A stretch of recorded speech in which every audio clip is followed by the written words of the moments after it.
देवशयनी एकादशी व्रत कथा युधिष्ठिर ने पूछा। भगवान, आषाढ़ के शुक्ल पक्ष में कौन सी एकादशी होती है? उसका नाम और विधि क्या है, यह बतलाने की कृपा करें। भगवान श्री कृष्ण बोले, राजन, आषाढ़ शुक्ल पक्ष की एकादशी का नाम शयनी है। मैं उसका वर्णन करता हूँ। वह महान पुण्यमयी, स्वर्ग और मोक्ष प्रदान करने वाली, सब पापों को हरने वाली तथा उत्तम व्रत है। आषाढ़ शुक्ल पक्ष में शयनी एकादशी के दिन जिन्होंने कमल पुष्प से कमललोचन भगवान विष्णु का पूजन तथा एकादशी का उत्तम व्रत किया है, उन्होंने तीनों लोकों और तीनों सनातन देवताओं का पूजन कर लिया। हरिशयनी एकादशी के दिन मेरा एक स्वरूप राजा बलि के यहाँ रहता है और दूसरा क्षीर सागर में शेषनाग की शैया पर तब तक शयन करता है जब तक आगामी कार्तिक की एकादशी नहीं आ जाती। अतः आषाढ़ शुक्ल पक्ष की एकादशी से लेकर कार्तिक शुक्ल एकादशी तक मनुष्य को भली भांति धर्म का आचरण करना चाहिए। जो मनुष्य इस व्रत का अनुष्ठान करता है वह परम गति को प्राप्त होता है।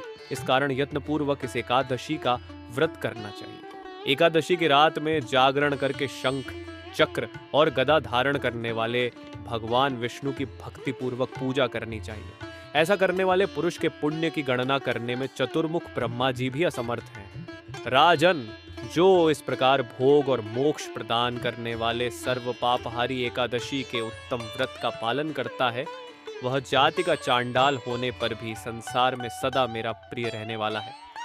जो मनुष्य दीपदान, पलाश के पत्ते पर भोजन और व्रत करते हुए चौमासा व्यतीत करते हैं, वे मेरे प्रिय हैं। चौमासे में भगवान विष्णु सोए रहते हैं, इसलिए मनुष्य को भूमि पर शयन करना चाहिए। सावन में साग, भादों में दही, कुआर में दूध और कार्तिक में दाल का त्याग कर देना चाहिए। जो चौमसे में ब्रह्मचर्य का पालन करता है वह परम गति को प्राप्त होता है। राजन, एकादशी के व्रत से ही मनुष्य सब पापों से मुक्त हो जाता है, अतः सदा इसका व्रत करना चाहिए, कभी भूलना नहीं चाहिए। शयनी और बोधिनी के बीच में जो कृष्ण पक्ष की एकादशियां होती हैं, गृहस्थ के लिए वे ही व्रत रखने योग्य हैं। अन्य मासों की कृष्ण पक्षीय एकादशी गृहस्थ के रखने योग्य नहीं होती। शुक्ल पक्ष की सभी एकादशी करनी चाहिए। तो प्यारे भक्तों, आषाढ़ शुक्ल एकादशी, जिसे हरिशयनी या देवशयनी एकादशी कहा जाता है, न केवल भगवान विष्णु के शयन का समय है, बल्कि हमारे लिए भी आत्मनिरीक्षण, साधना और संयम का समय है। इस एकादशी से लेकर कार्तिक शुक्ल एकादशी तक का यह चातुर्मास काल जीवन को पवित्र, सात्विक और ईश्वरमय बनाने का अनुपम अवसर है।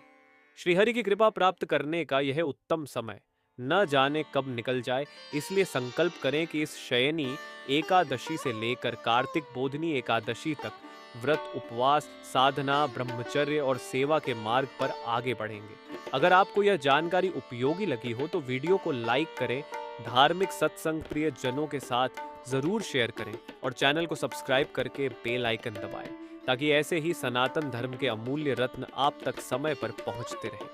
जय श्री हरि, जय शयनी एकादशी, हरिओम तत्सत।